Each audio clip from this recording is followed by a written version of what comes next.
प्रारब्ध के सभी दर्शकों को मेरा नमस्कार। मेरा नाम है संदीप आर के सिंह और आज का जो मेरा विषय है, नेशनल फिल्म अवार्ड्स दिए गए हैं और लिस्ट आई है जिसमें सबसे पहला नाम मैं लेना चाहूँगा शाहरुख खान, जिनको बेस्ट एक्टर मिला है, विक्रांत मैसी, रानी मुखर्जी ऑफ कोर्स, और फिर कुछ और मेंशंस हैं उसमें। अवार्ड्स की लिस्ट देख के लग रहा है कि जो भी विभाग, जो भी लोग, जो भी ज्यूरी इसको देते हैं वो पूरी तरह सेकुलर मोड में है और शायद बॉलीवुड के आगे समर्पण किया है या क्या किया है समझ में नहीं आ रहा। कारण क्या है? सबसे पहला नाम उठाते हैं शाहरुख खान, फिल्म जवान के लिए सर्वश्रेष्ठ अभिनेता।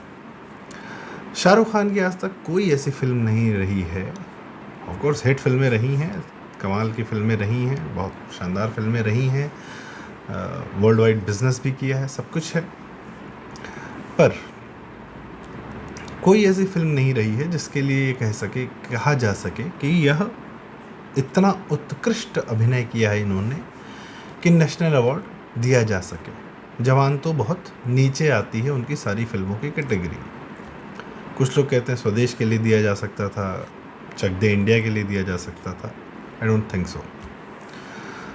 वहाँ आप शाहरुख खान खुद को प्ले ना करते हुए अंडर प्ले करते हैं, वहाँ पर थोड़ा सा ठीक ठाक एक्टिंग कर जाते हैं। अदरवाइज़ किसी फिल्म में ऐसा नहीं है जहाँ शाहरुख खान स्वयं को प्ले करते हैं, और ये चीज़ बहुत ज़्यादा चर्चित रही है कि वो स्टार हैं, वो अपने आप को प्ले करते हैं, वो हर चरित्र में स्वयं को ही दिखाते हैं, भले ही वो अशोक पर उनकी अपनी प्रोडक्शन कंपनी से बनाई फिल्म अशोक क्यों ना हो, जहाँ वो सम्राट अशोक का रोल प्ले कर रहा है, लेकिन वो हैं शाहरुख खान, वो चरित्र में न जा पाते हैं, अपने चरित्र से बाहर नहीं निकल पाते।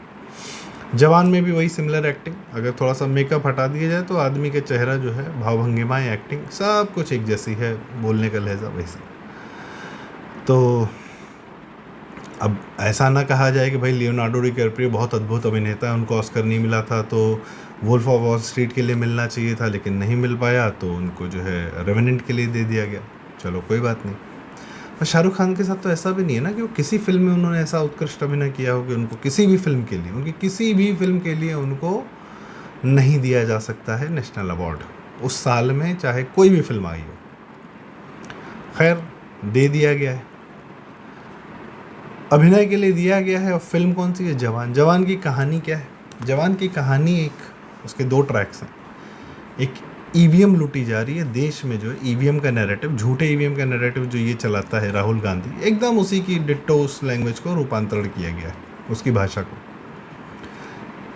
दूसरा एक उसमें ट्रैक है जिसमें एक डॉक्टर है, वो बचाना चाहती है, लोगों को ऑक्सीजन की कमी हो जा रही है, लेकिन बाद में उसी डॉक्टर को फंसा दिया जाता है। इस ट्रैक के लिए डॉक्टर कफील खान, जो गोरखपुर वाला था, जो जापानीज एंसेफेलाइटिस में 2017 अगस्त में जिसमें बड़ा चर्चित रहा केस, और उसको आरोपित हुआ, बाद में जेल भी गया, बेल पर छूटा, तो वह जो है उसने बड़ा धन्यवाद दिया शाहरुख खान को अपने ट्वीट्स के माध्यम से, हर जगह वो बाकायदा इंटरव्यूज़ में, कि अरे मेरी कहानी उठा के फिल्म में डाल दी। जापानीज एंसेफेलाइटिस से कितने लोग, कितने बच्चे मरे 2017 से पहले, इसका कोई हिसाब किताब नहीं। योगी जी आते हैं 2017 के बाद, जो कि उससे पहले ही काम कर रहे थे, गोरखनाथ मंदिर के माध्यम के अस्पतालों के माध्यम से भी वो कार्य कर रहे थे, पर राज्य सरकारें, जिसमें अखिलेश, मुलायम, मायावती, इन लोग की तरफ से कहीं कोई सहयोग नहीं था पूर्वांचल के लिए।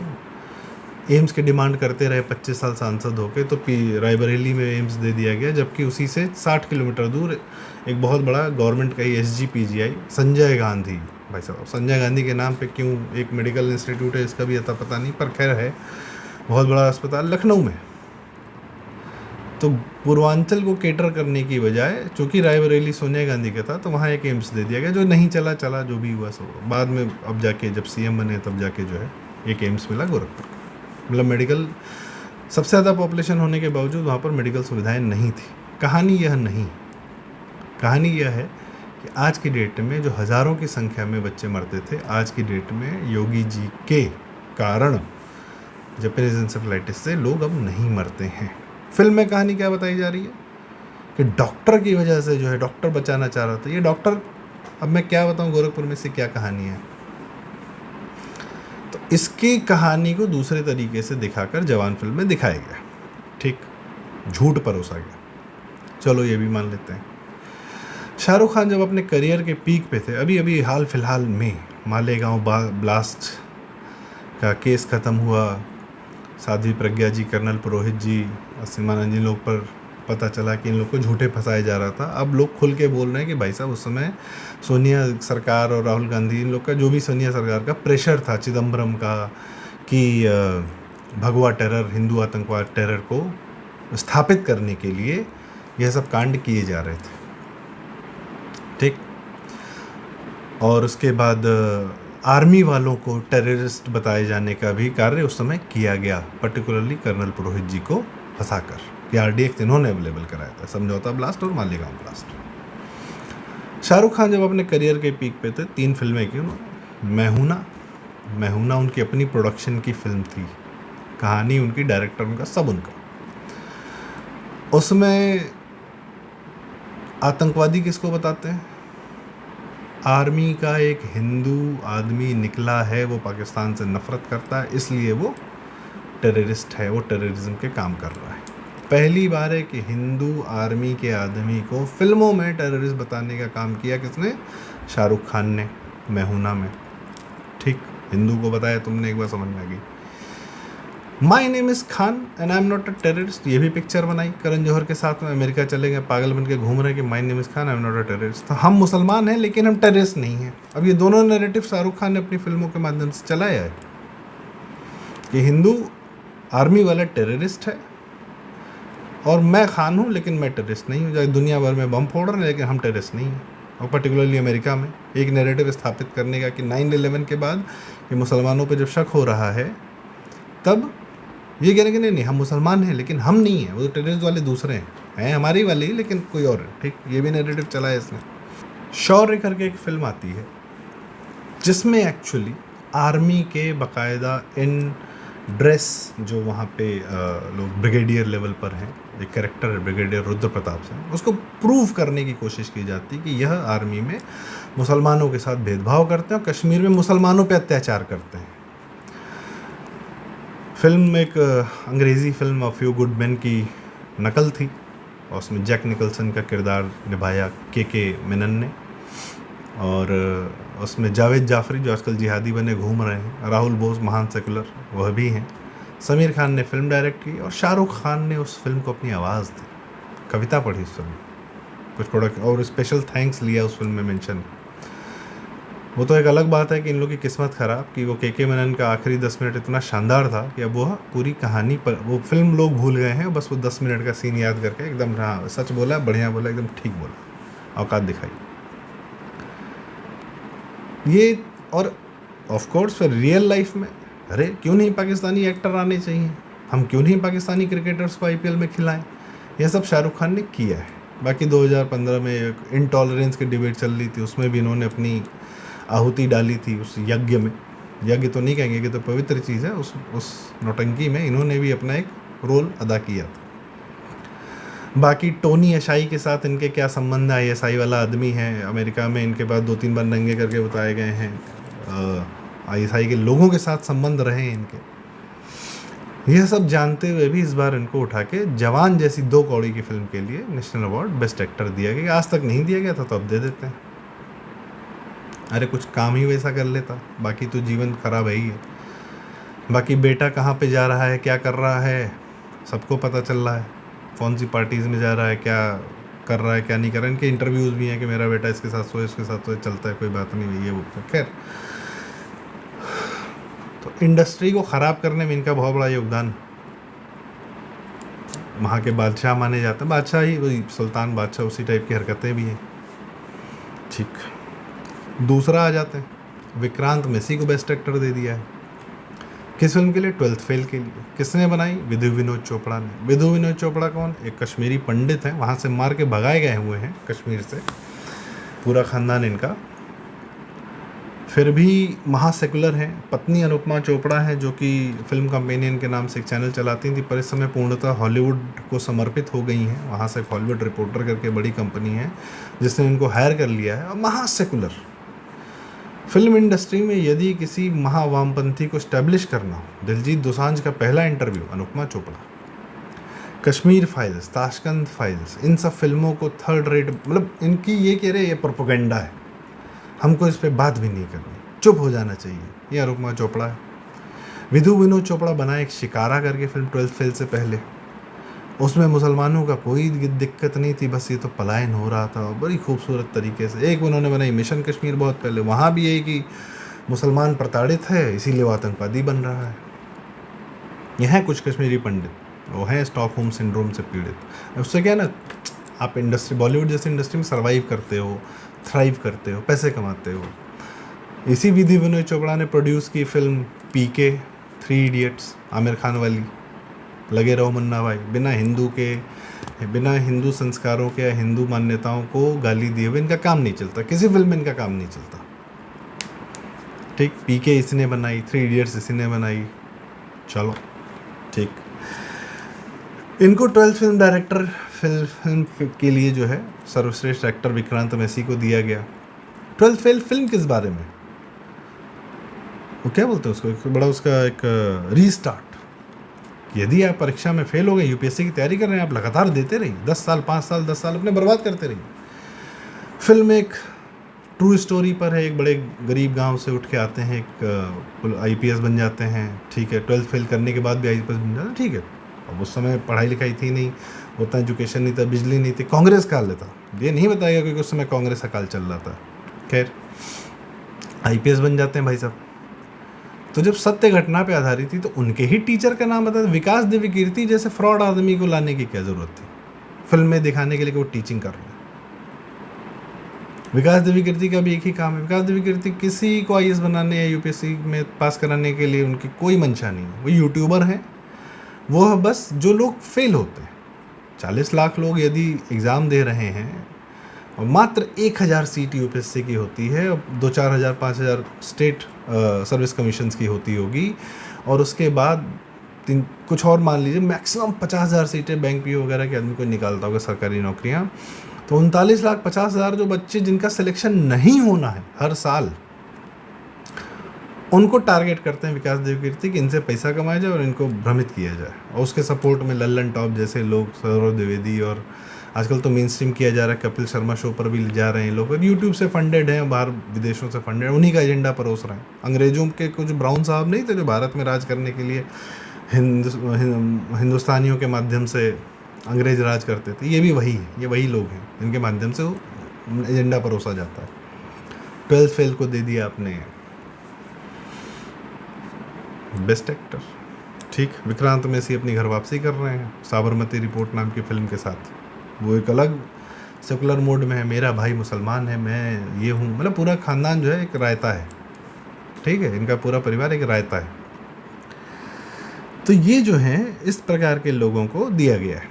फिर बेस्ट एक्ट्रेस किसको दिया, रानी मुखर्जी, ठीक है भाई, एक बार ब्लैक फिल्म में मिला था, संजय लीला भंसाली सब एक्टिंग कराए थे, एक्ट्रेस अच्छी हैं, इसमें कोई शंका नहीं है। कुछ फिल्में उन्होंने ऐसे की हैं जिसमें उनको कहा जा सकता है कि हाँ, इनको एक नेशनल अवार्ड विनिंग रोल कर सकती हैं ये। पर इस फिल्म का तो कोई मतलब नहीं बनता, इस फिल्म में ऐसी कोई भी एक्टिंग नहीं की, और भारत में ऐसी तमाम फिल्में हुई जिसमें एक्टर बहुत बेहतर एक्ट्रेसेस ने बहुत बेहतर एक्टिंग की है। इनको इसलिए दिया गया क्योंकि इनका एक कहानी ये भी आ रहा है कि बहन जो है पत्नी है आदित्य चोपड़ा की, यशराज फिल्म्स की, भारत का सबसे बड़ा प्रोडक्शन हाउस, फ्लॉप हुए जा रहा है, थर्ड रेट वॉर फाइटर पता नहीं क्या क्या बना रहा है, लेकिन सेकुलरिज्म से ओतप्रोत है। कि मतलब अगर आप बालाकोट एयर स्ट्राइक पे फिल्म बना रहे हैं तब भी जो है बिना सेकुलरिज्म परोसे काम नहीं चल सकता है। बाप जिंदगी भर सेकुलर ही रहे, यश चोपड़ा, दीवार जैसी फिल्म बनाई यश चोपड़ा ने, उसकी आज तक भुगत रहे हैं हम लोग। खैर, अच्छा, फिर एक फिल्म को दिया बेस्ट हिंदी फिल्म, कटहल। क्या है कहानी, एक पेड़ से 2 कटहल चोरी हो गए हैं, पुलिस लगी हुई है ढूंढने के लिए। उस फिल्म की कहानी में जो है कास्ट डिस्क्रिमिनेशन यूपी का दिखाया गया। कास्ट डिस्क्रिमिनेशन बहुत होता है क्योंकि कास्ट डिस्क्रिमिनेशन एक एजेंडा है वामपंथियों का और क्रिश्चियन मिशनरीज का। आम जीवन में इतना कास्ट डिस्क्रिमिनेशन कहीं नहीं हो रहा। इनके यहाँ ज़रूर हो रहा है क्योंकि इनको बताना है कि कास्ट डिस्क्रिमिनेशन हो रहा है, इनको फॉल्ट लाइन्स देखनी है। तो ये जो चारों दिया गया है ना, ये किसी का असर दिख रहा है। समस्या ये है कि हमारा साइड अपनी कहानी कहना, अपनी बात बताना नहीं जानता, ना चाहता है, ऐसा लग रहा है। दूसरी बात, जब वह लोग सत्ता में थे, क्या उन्होंने आपको इतनी रत्ती भर इंच मात्र स्पेस दी? जब वह लोग सत्ता में थे, कांग्रेसी तंत्र पूरा सत्ता में था, जब आपको भगवा आतंकवाद, भारत के हिंदुओं के माथे पर आतंकवादी लिखने की तैयारी हो गई थी, कांग्रेस और सरकारें और शिंदे और पाटिल और सब, सोनिया और चिदम्बरम सब मिल के, महेश भट्ट और ये जितना पूरा तंत्र, दिग्विजय सिंह और वो अजीज बर्नी आरएसएस को 26/11 की साजिश बता रहा था, आपको तो उन्होंने नहीं छोड़ा। मोदी जी को क्या छोड़ दिया था? अमित शाह जी को तो बाकायदा जेल भिजवाया था। वो लोग जीनियस थे जो बच गए। गुजरात के दंगे, ये वो कब छोड़ दिया उन्होंने आपको? और उसमें इन सारे फिल्म मेकर्स का, बॉलीवुड का, क्यों गुजरात दंगे पे फिराक नहीं बनाई उसने, क्या नाम है, नंदिता दास ने, जिसका बाप जो है लुटियंस दिल्ली में एक घर कब्जा करके बैठा हुआ था, पेंटर कहीं का। जब घर खाली कराया तो बड़ी तकलीफ आ रही थी, बंगला मिला हुआ था लुटियंस दिल्ली में। परजानिया नाम की फिल्म बनाई, उसमें भी एक बेस्ट एक्टर दिया गया था सारिका को, और उसको बनाने वाला राहुल ढलकिया। बाद में उसी ने शाहरुख खान के साथ रईस नाम की फिल्म बनाई, जो गुजरात के सबसे बड़े घटिया इंसान, गैंगस्टर माफिया जो था लतीफ़, उसकी ज़िंदगी पे थी, उसको वाइट वॉश किया जा रहा था। एक और फिल्म बनाई थी कश्मीर पर लम्हा, उसमें भी वही कश्मीरी मुसलमान प्रताड़ित और वही सब नौटंकी। उन्होंने आपको कब स्पेस दिया? पिछले 50 साल में राष्ट्रवादिता को या भारतीय संस्कारों वाली फिल्मों को कब स्पेस दिया? जिस साल शोले सबसे बड़ी हिट थी, उसी साल जय संतोषी माँ भी बहुत बड़ी हिट थी। तो पूरी फिल्म इंडस्ट्री शोले की राह पर चल पड़ी। क्यों जय संतोषी माँ की राह पे क्यों नहीं गई? जय संतोषी माँ में तो थिएटर वालों ने अलग से पैसे कमाए थे, लोग दान दे रहे थे वहाँ पे। फिल्म देखने का तो पैसा दे रहे थे, दान अलग से दे रहे थे, वो तो ज़्यादा बड़ी हिट थी। तो धार्मिक फिल्मों की भी एक बात हो जानी चाहिए थी, क्योंकि जनता थी, क्योंकि शोले से बड़ी हिट थी जय संतोषी माँ। अगर ऑडियंस की ही इमेजिनेशन कैप्चर करने वाली बात है तो बाहुबली, और अभी आपकी एक हनुमान को चलो आपने दे दिया बेस्ट एक्शन में, कांतारा, अभी महाअवतार नरसिम्हा एक सुपर हिट हो गई है फिल्म। आदि पुरुष नहीं हुई क्योंकि बॉलीवुड ने बनाई, घटिया बनाई। तान्हाजी हिट हुई, छावा हिट हुई। हमारी कहानी का ऑडियंस तैयार बैठी, लेकिन बॉलीवुड छुएगा नहीं। लेकिन फिर भी उसी घटिया बॉलीवुड को आप जो है इस तरीके से वैलिडेट कर रहे हो नेशनल अवार्ड देकर। मेरा तो भैया इस पर आपत्ति है। यही मिले हैं नेशनल अवार्ड देने के लिए, third rate acting, third rate फिल्में, थर्ड रेट लोग, इन्हीं को वैलिडेशन मिल रहा है। काम भी इतना बढ़िया नहीं, इससे बेहतर फिल्में हैं यार। नेशनल अवार्ड पे कौन सवाल उठा देगा अगर ढंग की फिल्म पे दे दोगे तो? वो तो आप पूरे भारत में कहीं किसी को भी दे सकते हो। अच्छी फिल्में नहीं आ रही क्या? हिंदी में अच्छी फिल्में नहीं आ रही क्या? केरल स्टोरी को दिया है बेस्ट सिनेमाटोग्राफी, ज़बरदस्ती। फिल्म अच्छी है, ज़रूरी, बहुत ज़रूरी फिल्म है, देना ज़रूर चाहिए था, पर ऐसी कैटेगरी में दिया जिसका लोग मजाक उड़ा रहे हैं बैठ के, कह रहे बेस्ट सिनेमाटोग्राफी दे दी, ज़बरदस्ती दिया। नक्सलवाद पे बना रहे मनोज वाजपेयी फिल्म जोरम और पता नहीं क्या क्या, इस तरीके से उसकी तारीख चल गई, इसको क्यों नहीं दिया? तो भाई हमारी साइड वाली को भी दे देते यार। राइट विंग वाली 2-4 फिल्में बनती। उदयपुर फाइल्स तो रिलीज़ नहीं हो पा रही है। हम अपना सच, अपनी कहानी नहीं कह पा रहे, वो रिलीज़ नहीं हो रही। यहाँ पे नेशनल अवार्ड में बॉलीवुड के 2 कौड़ी के सेकुलर, जिन्होंने पूरा लव जिहाद में, क्या शाहरुख खान, आमिर खान, सलमान खान, इन लोग की फिल्मों का रोल नहीं है? बहुत बड़ा रोल है। आज जितनी लव जिहाद के केसेस हैं, इन लोग का बहुत बड़ा रोल है। क्या कहा जाए? एक वो आता था ना मलहम का ऐड, कहाँ जाऊँ कैसे खुजलाऊँ, वो वाली फील आती है ये सब देख के। खैर क्या ही कहा जाए। तो इसी के साथ अपनी चर्चा का समापन करता हूँ। नेशनल अवार्ड्स जो बांटा है आपने, पद्मश्री आप दे रहे हो, ढूंढ ढूंढ के दे रहे हो, क्या बेहतरीन लोगों को पद्मश्री दे रहे हो 14 के बाद से। नेशनल अवार्ड नहीं दे पा रहे फिल्मों का। फिल्मों में पता नहीं क्या हो जा रहा है, काम एक से एक हो रहे हैं, सब बढ़िया हो रहे हैं, क्या एक से एक अद्भुत लोग निकाल के छांट के ला रहे। संजीव सान्याल जैसे इंसान को अपने इकोनॉमिक्स में अपनी इकोनॉमिक एडवाइजरी में बनाया, क्या अद्भुत इंसान। फिल्मों में पता नहीं क्या हो जा रहा है आपको। जहाँ कहानी काम करने में कोई दिक्कत नहीं, काम आप लोग कमाल कर रहे हो, जहाँ कहानी कहनी हो रही है ये हो रहा है। फिर न्यूज़ मीडिया में तो क्या चल रहा है वो भी बताऊंगा, फिर वो अगली चर्चा होगी। एक बात ये भी लगती है कि अश्विनी वैष्णव जी 3 मंत्रालय संभाल रहे हैं। रेलवेज़ अपने आप में एक मंत्रालय का एक प्रदेश जैसा ही है, एक देश जैसा है, संभालने लायक। उसके बाद IT मिनिस्ट्री, उसके बाद INB मिनिस्ट्री, सूचना एवं प्रसारण मंत्रालय।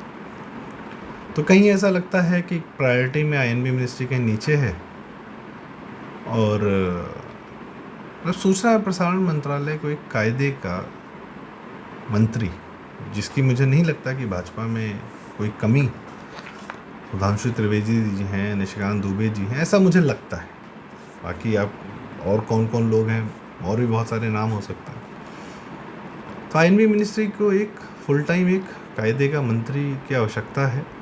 यह रिक्वेस्ट है, कृपया किया जाए। और यह भी एक ज़रूरी अंग है। मोदी जी इस बात को बहुत कायदे से समझते हैं, फिल्में क्या कर सकती हैं क्या नहीं कर सकती हैं। उनका मुंबई में जब वो एड्रेस कर रहे थे, फिल्म एक म्यूज़ियम को इनाग्रेट करने गए थे, वहाँ पर जो उन्होंने पूरा 1 घंटे की स्पीच दी थी, अद्भुत था, क्या विजन था। जब राज कपूर की फैमिली वाले उनके यहाँ आए थे, तब भी वो एक सॉफ्ट पावर की बात कर रहे थे। पर